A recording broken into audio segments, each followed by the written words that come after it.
Yang Mak Lang nak ajak kita ni susu tak pakai, santan pun tak pakai. Jadi dia dengar, yang mana satu ni. Jadi bila dia masak tu dia campur macam-macam, terus tak jadi ayam masak merah. Sepatutnya dia belajar dulu dengan Mak Lang cara ayam masak merah, cara Mak Lang. Mak Lang mengajar susu tak bubur, ajinomoto tak bubur, santan tak bubur. Ni cara Mak Lang. Dah selesai satu, barulah belajar yang lain. Barulah dia dapat resepi tu. Jadi dalam agama pun sama. Dalam bidang agama ni macam-macam pendapat. Ulama pun saling bersalah faham. Ulama ni kata boleh, ulama ni kata tak boleh. Contohnya penggunaan alat muzik. Ada ulama kata boleh, ada ulama kata tak boleh. Jadi benda-benda khilaf. Kita belajar satu-satu. Itu tadi contoh ayam masak merah. Kita ambil contoh orang lah nak belajar, budak-budak muda nak belajar seni bela diri. Mula-mula dia belajar judo. Dia pun daftarlah hari Isnin pergi kelas judo. Judo ni Jepun punya ni. Jenis duk tangkap-tangkap, peluk-peluk, lempak-lempak, banting-banting. Kira jenis duk guling lah. Baru 3 hari masuk kelas judo, dia pergi daftar pula kelas silat kalimah. Yang silat kalimah ni pula kena dia lurus. Dia tak boleh tak ada lompat-lompat, tak ada guling-guling, tak ada dekat-dekat. Dia jenis lurus. Baru 3 hari dia pergi daftar pula kelas harimau Minang. Harimau Minangkabau. Yang harimau Minangkabau ni nak kena kuda-kuda rendah. Orang kata berdapuk, punggung sedekah daripada tanah. Duduk main di bawah. Tak ada 3 hari pergi daftar pula kelas helang pula jenis lawan melompat-lompat, jenis pakai kaki banyak. Jadi dalam masa seminggu tu dia pergi belajar macam-macam ilmu. Cukup hari ni 3 bulan jumpa musuh. Macam mana dia nak lawan? Dia berguling yang lompat, yang dia lurus pun dia lurus. Lalah dia tak boleh lawan. Dia biarlah satu-satu dulu. Belajar judo dulu, dah sampai satu peringkat baru tambah yang lain. Ni tak, dia daftar dalam seminggu tu 4 sekali, belajar 4 sekali. Tak tahu cara dia berlawan macam mana, jadi tunggang terbalik. Jadi kita belajar ilmu ni, hal-hal khilaf kita simpan dulu. Bagi orang baru lah, orang yang dah lama dia tak apa lah. Orang yang baru-baru, orang muda-muda baru berjinak-jinak dengan agama, benda-benda yang orang khilaf dia kita tinggal dulu. Belajar satu dulu. Kalau tidak dia mendatangkan keraguan pada kita. Tugas pelajar yang kelima, kita kena ambil tahu semua ilmu dalam agama ni secara umum. Lepas tu barulah kita tumpu pada ilmu yang kita suka. Contoh macam di sekolah, kita pergi sekolah, cikgu dia ajak semua.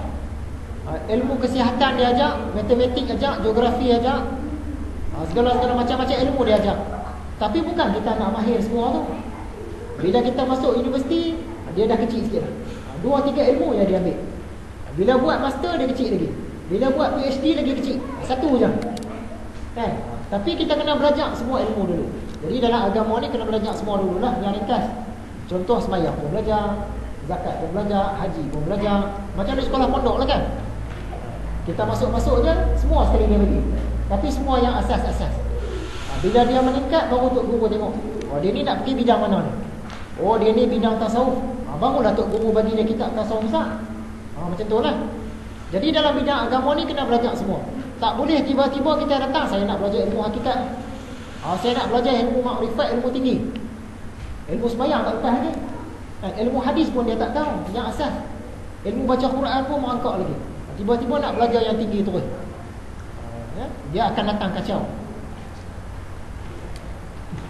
Tugas pelajar agama yang ke-6, kita kenalah mendahulukan ilmu yang penting. Ilmu agama ni banyak dia punya saluran, banyak jenis-jenis, banyak juzuk-juzuk dia. Semua pun penting, tapi ada yang lebih penting.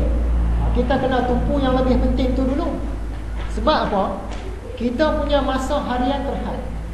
Dalam sehari semua orang ada 24 jam, tapi kita sibuk macam-macam benda. Kalau kita nak belajar semua ilmu agama, tak boleh lepas.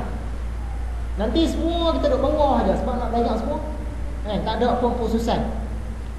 Jadi bagi Imam Al-Ghazali, ilmu-ilmu yang lebih penting, semua penting, tapi yang lebih penting ialah ilmu mukasyafah, ilmu muamalah. Ini ilmu yang kita tekankan dalam pelajaran kitab Ihya Ulumuddin. Kita ambil contoh di situ. Kita ni nak jadi imam sembahyang, imam masjid, nak kena hadiri temu duga. Kita faham dah. Nak jadi imam sembahyang ni, dia Al-Fatihah dia kena hafal dan kena baca. Sederhana pun jadilah, walaupun tak tepat macam orang Arab baca. Al-Fatihah kena hafal. Selain itu, dia kena hafal juga surah-surah yang lain. Yang kawan kita ni nak jadi imam, dia kena hafal Al-Fatihah, kena hafal surah. Dia Al-Fatihah dia hafal baru setengah. Yang surah-surah dia hafal banyak. Surah panjang, surah sajadah, segala surah dia hafal sampai 2-3 juzuk. Sampailah hari temu duga. Masuk bilik temu duga, yang penemu duga pun kata okey nak jadi imam. Baik, sekarang baca surah Al-Fatihah, tak payah tengok buku. Dia baca setakat Maliki Yaumiddin lupa. Macam mana tu? Apa jadi kepada yang dia hafaz 2-3 juzuk tadi? Tak terpakai. Okey, kamu sebab tak hafal Al-Fatihah, tak boleh nak jadi imam. Kena balik hafal Al-Fatihah dulu, baru boleh jadi imam masjid.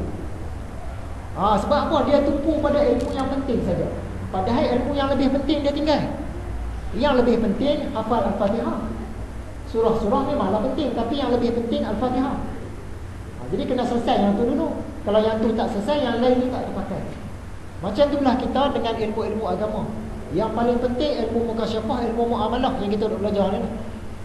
Sebab dia hari akhirat nanti, malaikat dia nak cek yang tu dulu. Tuhan nak cek yang tu dulu.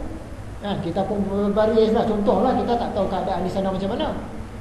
Okey, buat keluar kamu punya file-file pasal ilmu mukasyafah, ilmu muamalah. Tak ada file. Gagal lah kita. Malaikat bukan dia nak tanya, okey, file Al-Quran, berapa jenis bacaan kamu tahu? Berapa jenis lagu tahu? Buat keluar.